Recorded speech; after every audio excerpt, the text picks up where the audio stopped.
वजीर आज़म, वफाकी वज़रा और फील्ड मार्शल का कोयटा का दौरा। खुजदार बस हमले में जख्मी बच्चों की अयादत। भारतीय प्रॉक्सीज के जरिए पाकिस्तान को गैर मुस्तहकम करने की मज़मूम कोशिश नाकाम होगी। वजीर आज़म ने खुजदार हमला घिनौना अमल करार दे दिया। बलोचिस्तान के शहर खुजदार में स्कूल बस पर दहशतगर्द हमले में 3 बच्चियों समेत 5 अफराद शहीद। 53 जख्मियों में से 8 की हालत तशवीशनाक।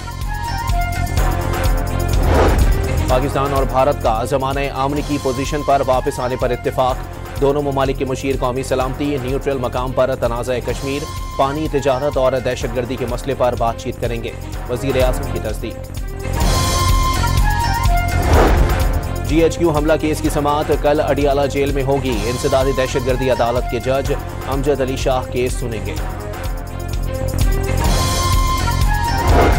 और PSL के 10वें एडिशन के पहले क्वालिफायर में कोयटा ग्लैडिएटर्स का 210 रन का हदफ। जवाब में इस्लामाबाद यूनाइटेड की बैटिंग जारी।